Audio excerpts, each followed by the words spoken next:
The young man threw his phone out of the car. Determined, he resolutely followed his teacher to live in the United States. By the time his family arrived at the airport, the young man was nowhere to be found. They immediately regretted it deeply. It turned out that not long before, his sister had come to his room. She had assumed he was a second-generation rich kid, but after seeing his terrible living conditions, she realized they had all misunderstood him this whole time. Then the sister inadvertently picked up the diary he had left behind. After reading it, she discovered a long-buried secret. She immediately took the diary and went to find their parents. Seeing the overdue payment records in the diary, the parents were initially very angry, accusing the young man of spending his $200,000 monthly living allowance. In reality, he had never received any living allowance. The father said the living allowance must have come from the mother, but the mother said she had never given him any allowance. Only then did they realize he had been supporting himself all these years. The sister pointed out that the attic he lived in was also dilapidated, yet none of them had ever cared about him for all these years. As the mother continued to read, his secrets gradually came to light. The diary says, from the moment their parents brought him home from the orphanage, he had felt extremely happy. When he saw that his younger brother's sculpture was very good, he hoped to be as excellent as his brother, so that their parents would like him just as much. Even when he achieved better results than his brother, the parents still favored the younger brother, giving him the recommendation spot that should have been his. Upon reading this, the mother realized how miserably he had been living, and the truth that followed was even more unbearable. It turned out that the one who had poisoned both their parents that year was their adopted son. After stealing the young man's recommendation spot,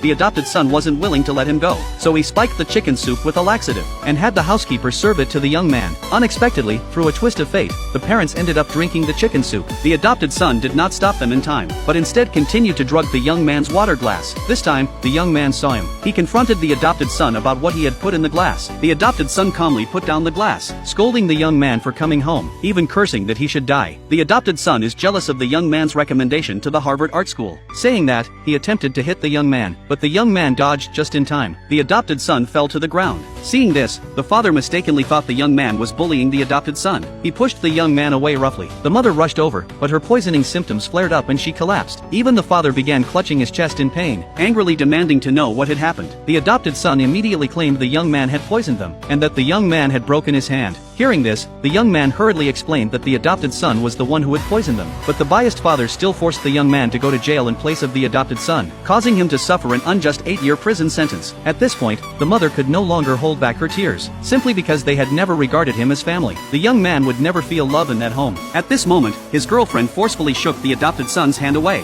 She took the young man's diary and continued reading. The sister tightly held the medical report that had fallen out of the diary. In the diary, the young man wished his family well, and blessed his girlfriend and the adopted son with happiness, vowing they would never meet again in this life. Only then did the girlfriend regret having abandoned him.